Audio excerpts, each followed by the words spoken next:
Two sisters are driving down a state highway, and one asks the other, "Where are we?" And the other sister responds, "We're somewhere in Texas." And the other sister doesn't immediately say, "Okay, sis, shouldn't we use Google Maps or try to figure out where exactly we are in Texas?" No, I told you we're somewhere in Texas. Texas is a wide open state with plenty of great scenery, plenty of roads to figure out where we're going, plenty of big cities, small cities, and cities that time has forgotten. Don't worry, we're somewhere in Texas. We're safe. We're absolutely safe. Let's just keep driving on the state highway, and we're going to drive on it all night long.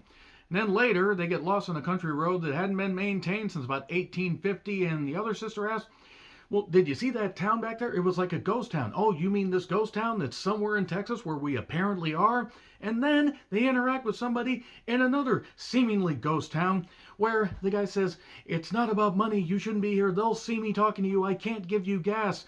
They'll see me talking to you." Oh, they who live in this town somewhere in Texas where we apparently are. And then later, being lost in the woods, they say, "Oh, we shouldn't be here." "Oh, you mean somewhere in Texas where we apparently are." Somewhere deep in the fart of Texas. Not the heart, because boy, was this a goddamn smelly ass fart. Those Who Call was written and directed by Anubis Lopez. I assume that's how you say it. I don't know. Not the god Anubis. I was ready to summon the god Anubis to take care of this tripe. Two sisters get lost doing a trip trying to go to Colorado. Apparently, they got hopelessly lost just driving somewhere in Texas. They run out of gas, and then they yell and scream at each other and flip-flop back and forth. One is calm, then the other is calm while the other is panicking. Yeah, they're lost in the woods. That would be scary. They see weird shit going on, weird dolls and weird carved out faces and weird shit where it's warning, we shouldn't be here. There's weird shit going on. Whispers in the woods and other stuff. And then we get a bunch of flashbacks indicate how they got here. Why are they so stressed with each other? They're going on this trip to honor their dad that apparently didn't have the best end to his life. And from there, we have a movie that goes on for an agonizing 79 minutes with about enough material for 30. A friend of mine, and actually several people, suggested this movie. They said, "Here, this might not be all that bad. It was cheaply made. If this was made for over $100,000, I would be amazed." And there's nothing wrong with that. You can make a movie for a cheap amount of money and sometimes get something good out of it. Or you could do something like this that might have the germ of a good idea and then just decide to go off the rails on a goddamn crazy train. Those Who Call is one of the worst movies that I have seen in quite a while. And the sad thing is there was potential for this to not be all that bad. But this stretches out for 79 goddamn minutes and somehow manages to just, boom, okay, we're going to go here. I mean, it's obvious where this movie is going from the very beginning. And the characters telegraph exactly how they feel about each other. And who really, maybe love or hates the other more. Honestly, the movie is just agonizing and ridiculous, and the acting is some of the worst acting I have seen in quite a while. And again, they're somewhere in Texas. Apparently, this was filmed in and around Magnolia, Texas. I'm not really familiar with Texas geography. If you know where Magnolia, Texas is, let me know. Is this actually what Magnolia, Texas looks like?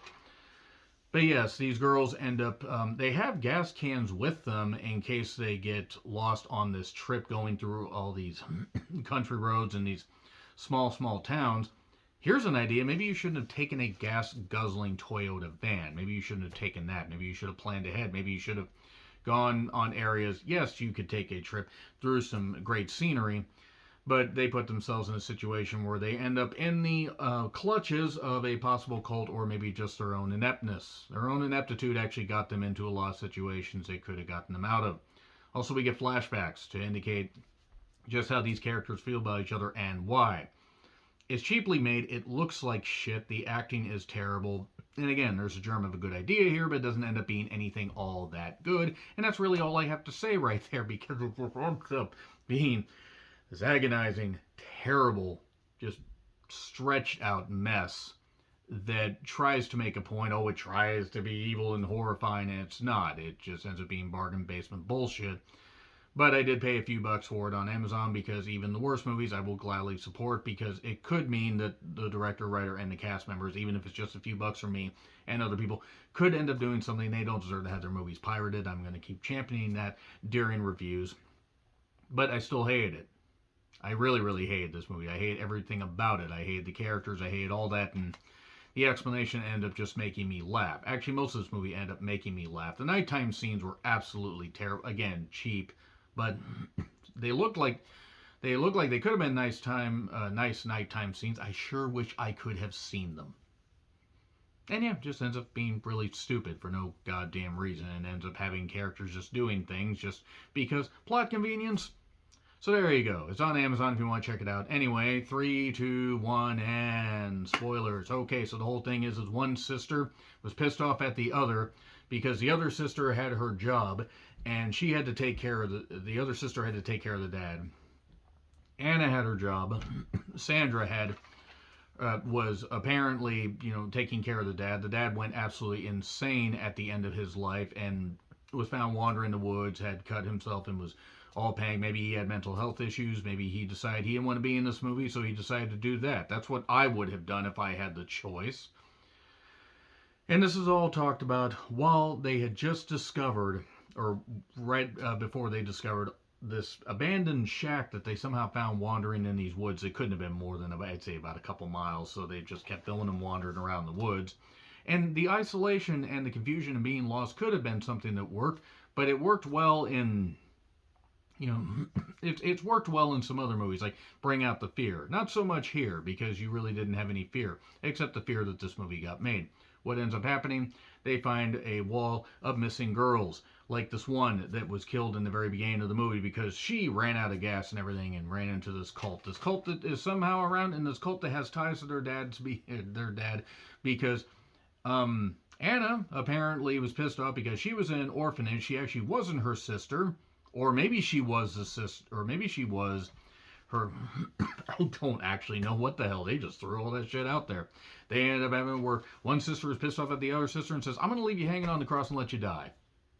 That's your movie. That's your goddamn movie right there. The acting is terrible. The camera work is just not very good. Again, it was a small production. I understand that, and I try to be forgiving, but this was really, really egregiously bad. I mean, the stuff about the cult doesn't even really show up until the last few minutes, because apparently they couldn't afford to pay that many extras. Big cult for a low-budget movie, probably family and friends and everything, nevertheless. Hey, you want to be in my movie? Yeah, sure, why the hell not? Again, germ of a good idea here, and it ends up being executed poorly. I mean, it should have been executed with its hands tied behind its back and something in the back of the head. There you go. That's mean. I mean the movie. I don't mean the people involved. I just mean the movie itself because it was terrible. I hope everybody involved in this goes on to do bigger and better things. But maybe acting classes would be good for the two leads. But you got to start somewhere. And maybe end somewhere if you're not cut out for it. F gets an F. Gets an absolute F. One of the worst things I've seen this year. Let me know your thoughts in the comments. Like, share, subscribe, Twitter handle in the description. I'm John Ritlin. I'll see you soon.